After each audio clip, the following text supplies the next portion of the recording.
Olá, meu nome é Sátia Naú, sou médica cardiologista com enfoque na medicina integrativa e funcional. No vídeo de hoje eu vou falar sobre assunto que é super queridinho, sobre o glúten.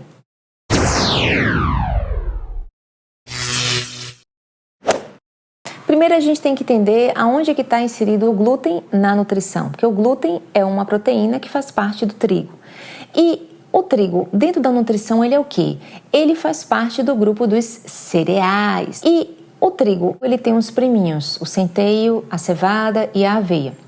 Então, esses priminhos, todos eles vão ter glúten. Esse glúten que vai estar tanto no trigo, na cevada, no centeio, na aveia, ele é formado de duas proteínas, que é a glutelina e uma outra proteína, dependendo de qual cereal que eu esteja falando. Então, na hora que eu estou falando do trigo, eu estou falando dessa glutelina e gliadina. Na hora que eu estou falando do centeio, eu também estou falando da glutelina, mas eu também estou falando da secalina.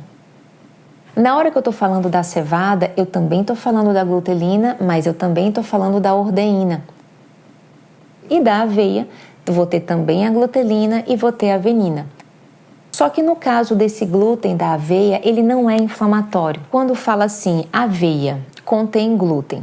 Nesse caso, a indústria está querendo dizer o seguinte, porque ela já sabe que o glúten da aveia ele não vai lhe causar mal, da avenina com a glutelina não vai causar mal. Ela está falando do glúten do trigo, porque como são cereais e vêm do mesmo local, então é o mesmo bandejão, é o mesmo tonel, então pode ter passado o trigo aquilo ali, o pessoal limpou, botou aveia, mas não limpou totalmente, vai ter um restinho ali de traços de trigo, que vai ter o glúten inflamatório.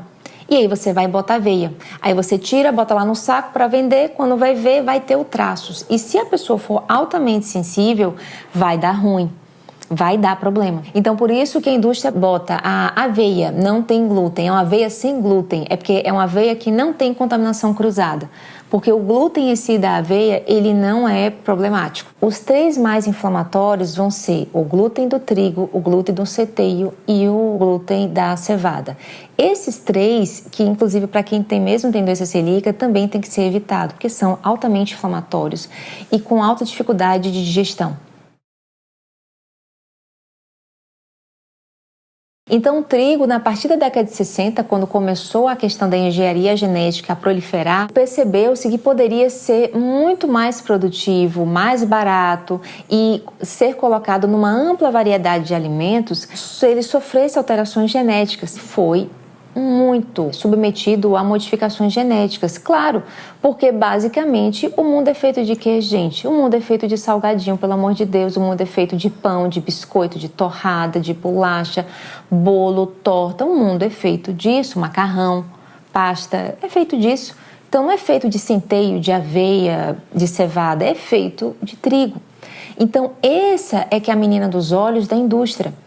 Para que ela fique extremamente produtiva, então realmente foi dada muita modificação a ponto que se concentrou muito glúten no trigo. Então a quantidade de glúten que tem no pão de hoje é muito maior do que o pão de Jesus Cristo lá na última ceia, você pode ter certeza disso. Primeiro que é um trigo completamente diferente. O trigo que era grandão, ele ficou menorzinho e ele ficou super mais produtivo, os ciclos de amadurecimento ficaram muito mais rápidos, então no mesmo hectare, no mesmo pedaço de terra, você conseguia produzir muito mais trigo do que há 100 anos atrás. Eu estava vendo num artigo científico mostrando que o trigo que é da indústria, ele não vive sozinho, não. Você tem que ter todo um aparato de irrigação, de adubação. Ele não é aquele trigo lá de 2, 3 mil anos atrás, que era tipo um mato ali e que se vivia sozinho. Não é assim, não. É um trigo que requer um certo cuidado maior, senão ele morre.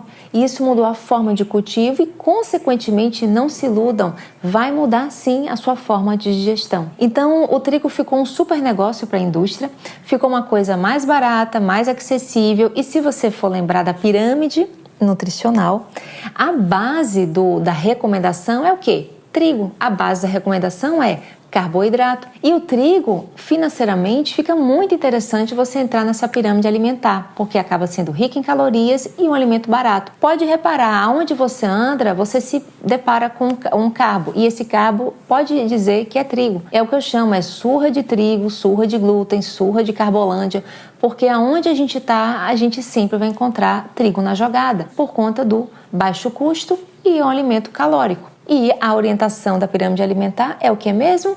Carboidratos. 60% ali, a base da nossa alimentação é carboidratos. E nada melhor do que um carboidrato barato, como o trigo. Fechou. Só que, na verdade, esse fechar a conta, na verdade, não fecha. Porque a gente sabe que muito dessa explosão da epidemia de obesidade e diabetes está ligada ao alto consumo de carboidratos. E esse carboidrato, qual é o primeiro que vem na lista? É o trigo. E isso tem contribuído sim para a epidemia de obesidade e diabetes.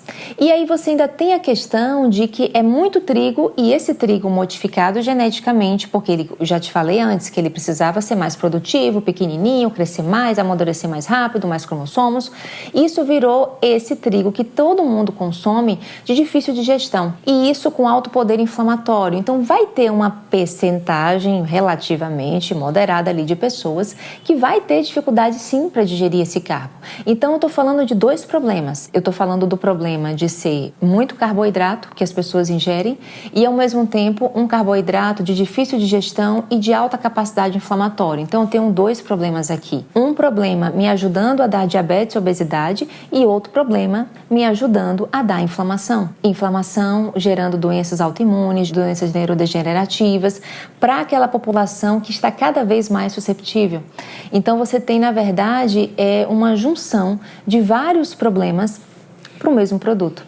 E é isso, gente. Eu chego ao final desse vídeo. Espero que o objetivo tenha sido alcançado. Se acha que esse vídeo foi útil, não esquece, dê o seu like aqui, dê a sua curtida, é muito importante pra gente. Veja se você já está inscrito, que isso é muito importante também. Então se inscreva aqui no canal e fiquem ligados para os próximos vídeos.